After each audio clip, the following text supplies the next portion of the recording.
Alright, what's up guys, Robot here, and today I'm just going to be bringing you a quick tutorial on colour correction because a lot of you have asked for that as well. So I've just got in Photoshop here, I've got a picture that I took while I was in America this year, and I'm just going to show you how to simply add colour to this to make it look nicer.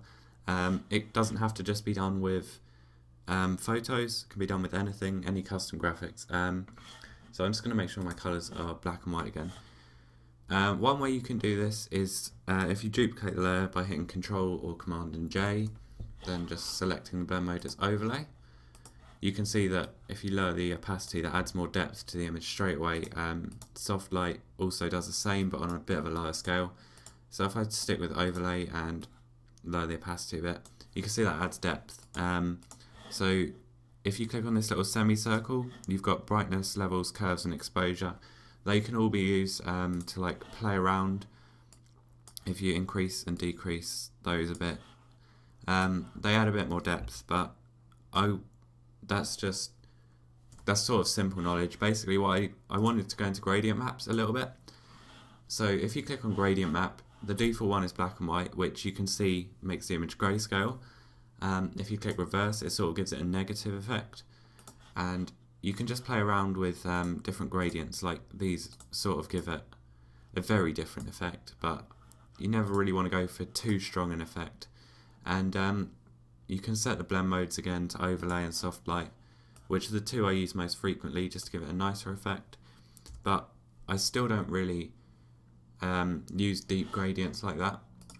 Now this pack that I got from Sherb, or Sherbet Melon, if I just go here, pack 3, this is color correction pack here. It actually has 10 gradient maps in it, and they are all really good for color correction. So I've got them all preloaded here. They've all got names. So this one is Transformers, you've got Modern Warfare, Vintage Blue, Red, Moon, Mystical Woods, and so on. But you can see that just defaultly they give it a different effect. And what you want to do is, I'm just going to go on Modern Warfare 3.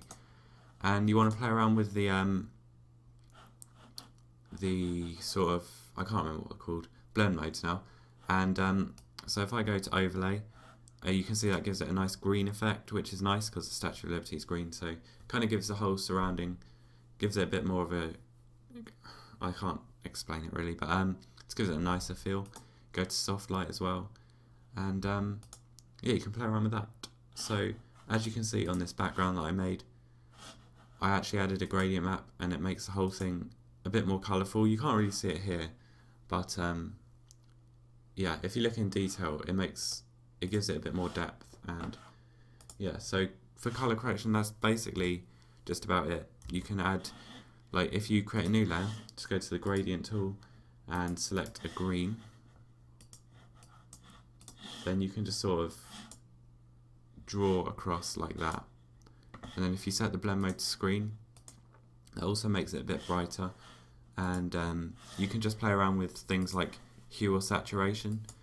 So there's no specific effects because it varies quite a lot between kind of different images, but this is what you want to play around with and just sort of yeah, so just sort of see what's right for the image that you want to create. So I'll erase, if you just paint on black onto a gradient map or hue or saturation, it's like a layer mask, so it will only affect certain areas. And yeah, that's pretty much it. So thank you for watching, and I'll see you later. Goodbye.